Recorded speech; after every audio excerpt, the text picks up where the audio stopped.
You are looking at Julian's pronunciation guide, where we look at how to pronounce better some of the most mispronounced words in the world, like this other curious word. But how do you say what you're looking for today?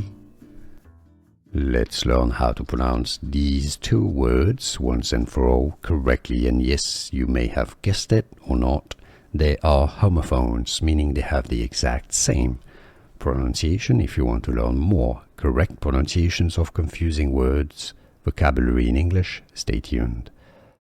The British English pronunciation, all. In American English, the pronunciation is similar as all. Can you hear the difference? All. Was this any useful? Let me know in the comments down below. Here are more videos on how to pronounce more confusing words and names too many mispronounced. Like this video if you found it useful. I appreciate your support. I'll see you soon and thanks for watching.